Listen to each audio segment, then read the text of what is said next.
Now behind me here is the most revered, sacred and ancient of all the Irish trees. This is our native yew tree.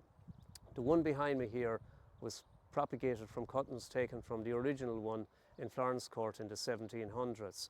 It has a columnar, upright growing structure, as you can see behind me. Very prolific in graveyards because it's a symbol of immortality. The other variety, an example of it can be found in the Cloistered Abbey in Muckross, where it has a spread and branch variety, and also there's a wild yew tree wood in Reenadyne in County Kerry also. Now the tree itself was revered by the Celts, by the Druids and by Christianity alike, because it has the remarkable ability from an old dead trunk or a fallen branch that comes to the ground to actually regenerate itself with new shoots. So because of that, it's now seen and has been seen for millennia as a symbol of immortality, because it follows the cycle of life, death, rebirth, regeneration.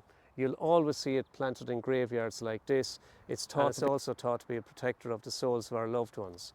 Now the yew tree itself is what's called dioecious, which means that it needs a male and female plant to propagate. The one I have here in my hand is the foliage from the female tree, which is one behind me here, and the seed there is called an aril. Now the birds like the fleshy fruit from that, but both the foliage and the seed is highly toxic.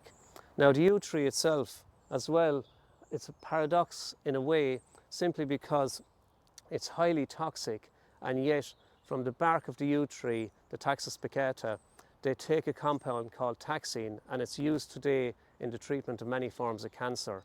So it actually has a healing property as well. Even though paradoxically it's poison, it's also able to cure cancers or used in the treatment of cancers. Even Shakespeare made reference to the yew tree in his play Macbeth, where the witch's brew made from the gall of the goat and slivers of yew were mixed together, conjuring up images of poisons, etc. It was also mentioned in Harry Potter, where Voldemort's wand was made of yew as well.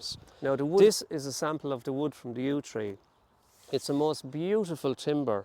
You can see the sapwood from the outside here, which is the light coloured wood tending towards the heartwood.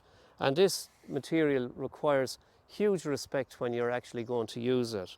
Now something else paradoxical about the yew tree, which is fascinating to me, we normally might count the annual rings on the end of a tree to actually determine its age. But with a yew, that's not actually accurate, because the yew has this remarkable ability to go into dormancy. It's as if it creates its own circadian rhythms, whether it has to do with climate change or whether it's got to do with climatic conditions from poor winters, etc. I'm not sure. Just to show you just one little piece that I'd made from it, I just popped this piece on the lathe yesterday to turn that out. That's made from yew there, and as you can see, the sheen on that is just remarkable, and all that's on that is a coat of wax, just a simple coat of wax. Now because I revere the tree so much, I actually use them as receptacles for holding human cremains as part of my business. So that's the next time you're passing through a graveyard and you see a yew tree, always remember that it's a testament to the passage of time. It has witnessed millennia of social, historical, cultural and climatic changes. And to me, it's a material I love and respect. Now I hope that might be a little bit educational to some of you out there. Mahuas vacant, good on you for looking. Fecin tú go lu, we'll see you soon. Agus nully Kona Div. Have a happy Christmas.